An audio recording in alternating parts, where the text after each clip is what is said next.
All right, welcome back to another 50-mile triathlon training day. Today is week 5, day 6 of the triathlon training, and that means it's Saturday today. And I'm not gonna lie, I slept in. I've just been lazy, procrastinating everything, just not feeling like doing it. So it's about 2 in the afternoon right now. But now that I'm kind of up and got dressed and ready to go, I'm really feeling pretty good and almost excited for the brick today, which is what we're doing. We got a brick. It is going to be a 90-minute bike, so an hour-and-a-half long bike, followed up by a 75-minute run. So hour, 15-minute run. It's odd, on the spreadsheet in there, it's actually an hour and 14 minutes, which just seems like a weird number. Why not just add a minute somewhere? Add a minute to the zone 1 to make it an hour 15. That just makes more sense to me. But it's technically a 74-minute run. Comparatively to last week, I did an hour-long bike and an hour-long run bricked up together, right? So this week is an hour-and-a-half long bike and then an hour and a 15-minute run. So slowly but incrementally building up the mileage, building up the time on the bricks, building up the time on the bike and the run back to back on Saturday. So it's still nothing crazy today. I mean, it's going to be a 2-hour and 45-minute workout. It's 2 o'clock right now, just after, so I'll be done by 5. That's the problem with waiting until the afternoon to do it. Is now it's like, this is my day now. You know what I mean? Like after this, it's like that's basically my day. Whereas if I'd gotten up and, according to plan, you know, if I'd gotten up like I wanted to and gotten it done at 8, 9 o'clock this morning, I would have been done by noon and had the whole day in front of me. You know what I mean? So that's the problem with procrastinating and waiting so late to do it, is now it's just a lot. It just eats up more of my day now. I say it doesn't eat up more of my day. My day was eaten up by procrastinating and sitting in my room watching TV. Anyways, the zones on the bike are always very, very simple and straightforward. It's zone 1 for the first 10 minutes and then zone 2 for almost the entire bike and then zone 1 for the last 10 minutes. So it's always super, super simple and straightforward with the bike. And if I'm being completely honest, I don't really pay attention to my heart rate on the bike. I just kind of go out 45 minutes, come back 45 minutes. We'll get an hour and a half in and call it good, you know? I'm not super pressed with these zones on the bike. The run, we'll go over the run after the bike, but there's some intervals in there. There's a 7-minute zone 3, followed by a 5-minute zone 1. It'll be 4 sets of that. That's kind of the bulk of the workout. That's the meat and potatoes of it, but we'll go over the zones whenever I get back from the bike. First things first, well, let me go throw on a hat. It's actually kind of warm today, which it's February 8th right now. And it's like 75 degrees outside. It's crazy. It's absolute insanity. But I mean, it's good weather for a bike and good weather for a shirtless run. So that's what we'll be doing today. All right, that's enough from me. We will check in probably a couple times, maybe 30 minutes into the bike. We'll get a quick check in and then we'll take it from there. So we'll see you guys here in half an hour and then we'll go over everything for the run once we're done with the bike. Let's go have a good day. All right, we're a little over 30 minutes in actually. And the wind is just ridiculous right now, absolutely ridiculous. I mean, the first 5 miles was a slight downhill and the wind was at my back, so I was just flying. Like, I averaged like 20 miles an hour. But then I turned around and started going back up the creek and just into the teeth of the wind, man, like absolutely insane. And just been fighting for a 12-mile-an-hour pace on the way back. So it's gonna be pretty slow. But I mean, just like literally fighting for 12 miles an hour. It's, biking the wind sucks. But we'll catch you guys here in another 30 minutes or so. Hopefully the wind dies down a little bit and we'll be feeling better. All right, we're actually taking a quick break. I am an hour in right now. So the trek that I'm doing today, it's like 2 miles from my house and it's a 5-mile just stretch. I'm going up and down, so 20 miles, and then the 1.5 miles to and from the house is gonna finish at 23 miles, which should be about an hour and a half. That's the loop that I'm doing today. It's this 5-mile up and down stretch that the wind is just insane on. So during the last video, I was still going uphill for those 5 miles into the teeth of the wind, just trying to average 12 miles an hour. I turned around and came back down and averaged like 20. So my average mile per hour right now is 16. And I haven't gone 16 once this entire bike. It's either 12 miles per hour or 20 miles per hour. It's one of the two. There's just no in between. So I'm kind of at the bottom right now. We've got 5 miles back up to the top, and then it's just back to the house from there. But the next 5 miles are gonna be brutal. I just know they're gonna be brutal. I kind of picked a spot that's out of the wind right now, so really, it's almost fooling me. Like, I'm kind of thinking maybe the wind's dying down a little bit. Maybe the wind's dying down, but no, it's not. It's just gonna be a long 5 miles. So right now I'm averaging 16. We'll see what I finish at, because it's not gonna be 16. I bet it's closer to 15. I bet it's about 15 miles an hour is what I finish my average pace at. So it's gonna be a slow next 5 miles. And I'm really not looking forward to it, if being honest. I wish I could sit here for a little bit longer and just drink my water, but it's time. It's time. Minutes hit 2 minutes, or videos hit 2 minutes long, which means I have been resting for long enough. All right, we will see you guys back at the house. Let's go finish this thing out. All right, we have finished up the run, or I'm sorry, we have finished up the bike. Ended up being, dang, that wind sucks. That wind sucks so bad.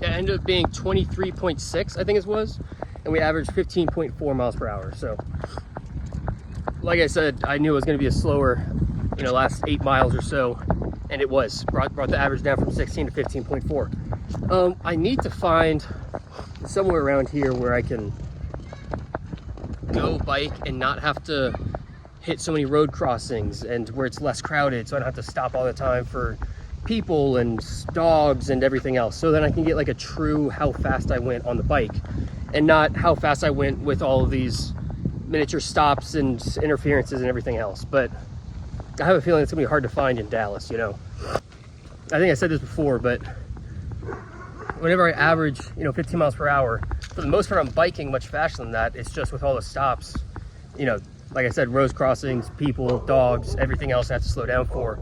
It just slows me down quite a bit. So, but that's okay. The run is going to be an hour.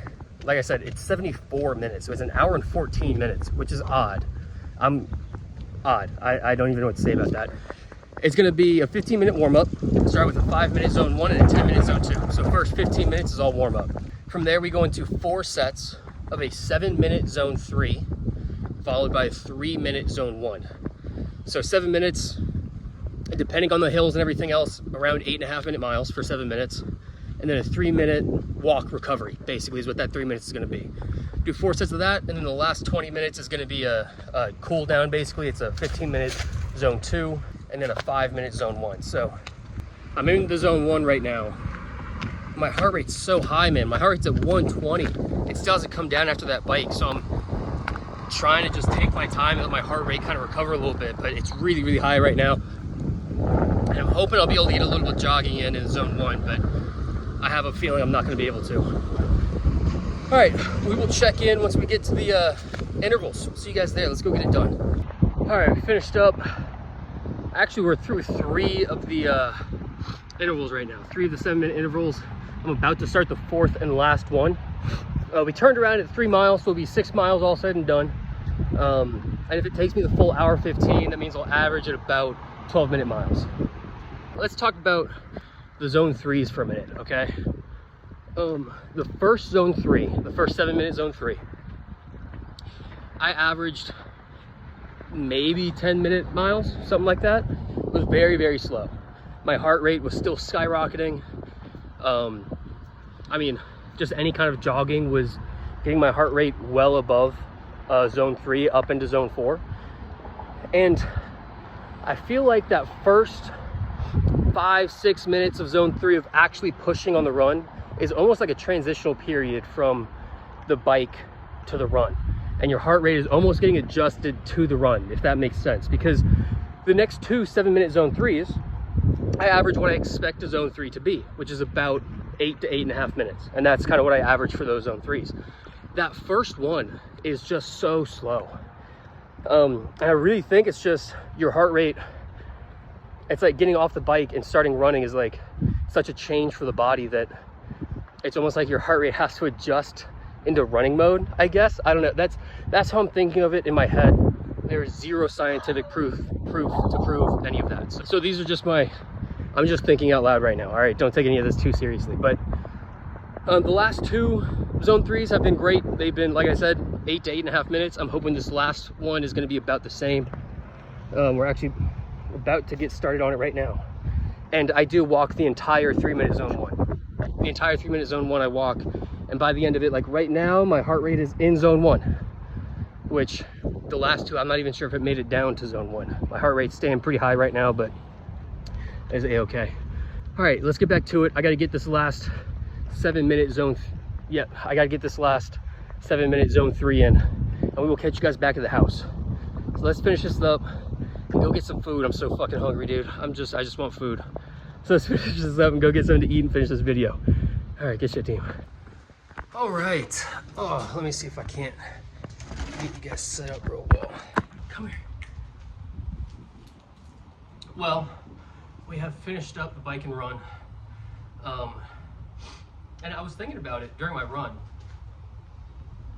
At the end of the day, it was 29.8 miles about, is what I kind of finished up at, right? 29.8. The race in May is gonna be 50. So you can see, I mean, already 30 out of 50, that's pretty solid, you know what I mean, for a week. What is it, week 5? For the end of week 5 in training. You guys can't see me a little bit better. For the end of week 5 in training, doing a 30-mile day, I take that as a win.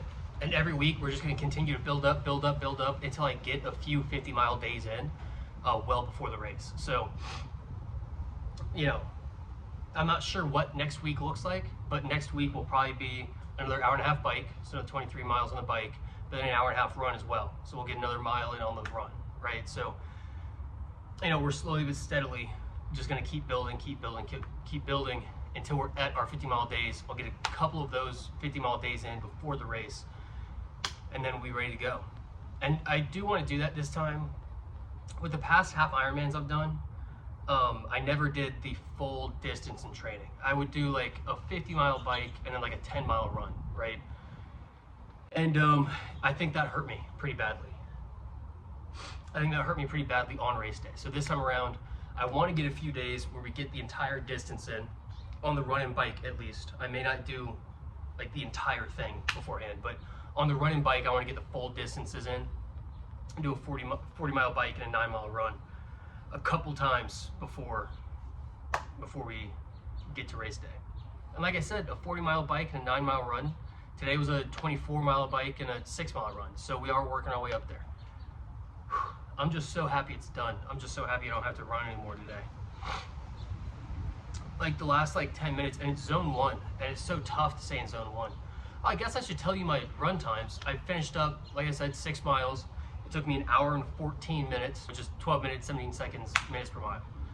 So, and it's, like I said, the first, that first interval was very, very slow, but the zone 3s picked up after that. I was able to keep an 8 to 8.5 minute mile on those zone 3s.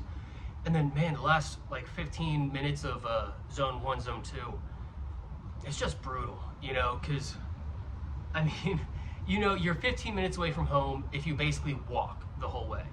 But you know, if you run, you can be home in like 10 minutes, less, you know what I mean? Like, home is right there. Like, you know, you can be home in 7 minutes with your electrolyte drink and ready to eat some freaking rice. But I tried hard to stay in zone 1.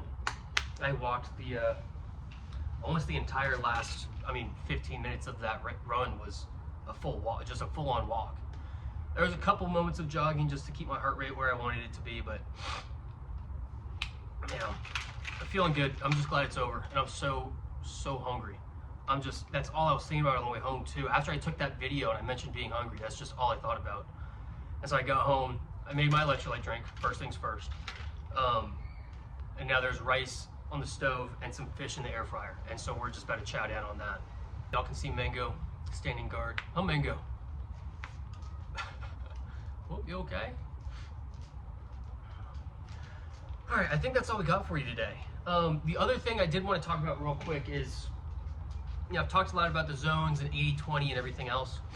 As of right now, the 80-20 plan that I'm following is each individual run, 80% of the run is at a conversational pace and 20% is at a hard pace. Each individual run is 80-20.